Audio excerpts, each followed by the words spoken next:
മക്കളെ ഇന്നത്തെ വീഡിയോയിലെ ക്വസ്റ്റ്യൻ ഇതാണ്. Exercise 1.18 +2 physics. ആ ക്വസ്റ്റ്യൻ എങ്ങനെയാണ് നോക്കിയാലോ, ക്വസ്റ്റ്യനും അതിൻ്റെ കോൺസെപ്റ്റും കാര്യങ്ങളൊക്കെ നമ്മൾ എപ്പോഴും ചെയ്യുന്ന പോലെ തന്നെ നമുക്ക് ഇന്നും ചെയ്യാം. അപ്പോൾ ക്വസ്റ്റ്യൻ ഇങ്ങനെയാണ്: A point charge of 2 micro coulomb is at the centre of A cubic Gaussian surface 9 centimetre on edge. What is the net electric flux through the surface? ഒരു ലെവൽ 1 ഒരു ആവറേജ് ക്വസ്റ്റ്യനാണ്. ബോർഡ് എക്സാമിനൊക്കെ എന്തായാലും നമുക്ക് ഒരു പ്രതീക്ഷിക്കാവുന്ന ടൈപ്പാണ്. വലിയ ലെവലൊന്നുമില്ല. നമ്മൾ തൊട്ടുമ്പോൾ ചെയ്യുമ്പോൾ വലിയ ലെവൽ ക്വസ്റ്റ്യൻസ് ഒക്കെ വന്നിട്ടുണ്ട്. ആ ലെവൽ വേണ്ട ക്വസ്റ്റ്യൻസ് നിങ്ങൾ എന്തായാലും കണ്ടു നോക്കുക. കാരണം +2 ഫിസിക്സ് ആണ്. നല്ല ലെവൽ വന്നു കഴിഞ്ഞാൽ കൂളായിട്ട് നിങ്ങൾ സ്കോർ ചെയ്യണോ, നിങ്ങൾ ഈ വീഡിയോസും കാര്യങ്ങളൊക്കെ കറക്റ്റ് ഫോളോ അപ്പ് ചെയ്യുക. കാരണം ഇൻസ്റ്റായിട്ട് എക്സസൈസിൻ്റെ വീഡിയോസാണ്. ഓക്കെ, അപ്പോൾ നമുക്ക് ഈ ഒരു ക്വസ്റ്റ്യൻ എങ്ങനെയാണ് ചെയ്യാൻ നോക്കിയാലോ. മക്കളെ, ക്വസ്റ്റ്യനിൽ തന്നത് ഒരു ക്യൂബിക് ഗോസിയൻ സർഫേസ് ആണെന്ന് പറയുന്നുണ്ട്.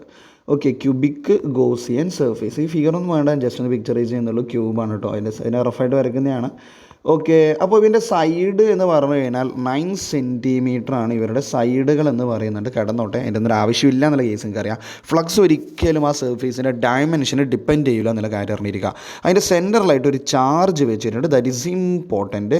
എത്രയാണ് charge? Q=2 micro coulomb. Charge തന്നിട്ട് ഫ്ലക്സ് ആണ് ചോദിക്കുന്നത്. വളരെ സിമ്പിളായുള്ള കാര്യം. നെറ്റ് ഫ്ലക്സ് =, വേണം ഫൈ നെറ്റ് എന്നൊക്കെ എഴുതാറുണ്ട്. അല്ലെങ്കിൽ φ ധാരാളം. φ ആരാണ്? Q/ε0. ഡയറക്റ്റ് ക്വസ്റ്റ്യൻ അതുകൊണ്ട് ഞാൻ പറഞ്ഞത് ഡയറക്റ്റ് ക്വസ്റ്റ്യനാണ്. അതിൽ വേറെ ഒന്നുമില്ല. ക്യൂവിൻ്റെ വാല്യൂ എത്രയാണ്? 2 × 10⁻⁶. കുറേ ആൾ ഈ 9 സെൻറ്റിമീറ്റർ പോയിട്ട് ഈ എഡ്ജിൻ്റെ സൈസിൽ നമ്മൾ സൈഡുകൾ വേണം പോയിട്ട് എടുത്തിട്ടൊക്കെ ചെയ്യും. അങ്ങനെ കുറേ ആൾക്ക് തെറ്റ് സംഭവിക്കും. അതാണ് ഒരു കൺഫ്യൂഷൻ വരിക, വേറെ ഒന്നുമില്ല. ε0ൻ്റെ വാല്യൂ എത്രയാണ്? 8.85 × 10⁻12 എന്നുണ്ടാവും. 10⁻12.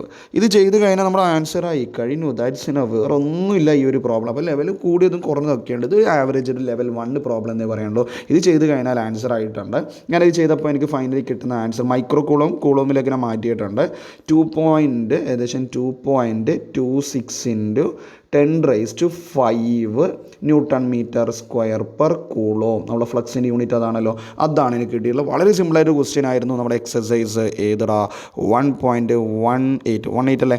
എക്സസൈസ് 1.18 വളരെ സിമ്പിളാണ്. ഒരു ക്യൂബ്, അവൻ്റെ സൈഡ് എഡ്ജ് 9 സെൻറ്റിമീറ്റർ ആണെന്ന് പറയുന്നു. അവൻ്റെ സെൻറ്ററിൽ ഒരു 2 മൈക്രോ കൂളോം ചാർജ് വെച്ചിട്ടുണ്ടെങ്കിൽ എത്രയാണ് നെറ്റ് ഇലക്ട്രിക് ഫ്ലക്സ് ഉണ്ടാവുക? Flux Q/ε0. സൈഡിനെ ഡിപ്പെൻഡ് ചെയ്യില്ല. ഡയമെൻഷൻ ഓഫ് ദ ബോഡി, ഏത് ബോഡിയിലാണോ ഇൻക്ലൂഡ് ചെയ്തിരിക്കുന്നത്, ചാർജ് എൻക്ലോസ് ചെയ്തിരിക്കുന്നത്, അതിനെ ഡിപ്പെൻഡ് ചെയ്യില്ല എന്നുള്ള കോൺസെപ്റ്റും കൂടെ അറിഞ്ഞിരിക്കണം. വേറെ ഒന്നുമില്ല. വളരെ സിമ്പിളായിട്ടൊരു പ്രോബ്ലം ആയിരുന്നു ഈ ഒരു എക്സസൈസിലെ ക്വസ്റ്റ്യൻ, ഈ ഒരു ക്വസ്റ്റ്യൻ. ഓക്കെ, അപ്പോൾ അടുത്ത സെഷൻ നമുക്ക് അടുത്ത ക്വസ്റ്റ്യനായിട്ട് വീണ്ടും കാണാം. അപ്പോൾ എന്തെങ്കിലും ഡൗട്ടോ കാര്യങ്ങൾ ഷുവർ നിങ്ങൾ എന്ത് ചെയ്യുക, കമൻറ്റ് ബോക്സിൽ അറിയിക്കുക. അതുപോലെ കോൺസെപ്റ്റ് വൈസ് വീഡിയോസും അതുപോലെ തന്നെ പ്രാക്ടിക്കൽ വീഡിയോസും ഒക്കെ പ്ലേലിസ്റ്റ് കിടക്കുന്നുണ്ട്. കണ്ടിട്ട് അതിൻ്റെ സജഷൻസ് അറിയിക്കുക. അല്ലെങ്കിൽ ഡൗട്ടാണെങ്കിൽ അത് ചോദിച്ച മക്കളെ ഷുവർലി അത് പുതിയ വീഡിയോസ് വരുമ്പോൾ അതിൽ കമൻറ്റ് ചെയ്യുന്നതായിരിക്കും കുറച്ചുകൂടെ നല്ലത്. പെട്ടെന്ന് കമൻറ്റുകൾ കാണാൻ പറ്റും എനിക്ക്. ഓക്കെ, നെക്സ്റ്റ് സെഷനിൽ നമുക്ക് അടുത്ത ക്വസ്റ്റ്യനായിട്ട് വീണ്ടും കാണാം മക്കളെ. Okay, thank you.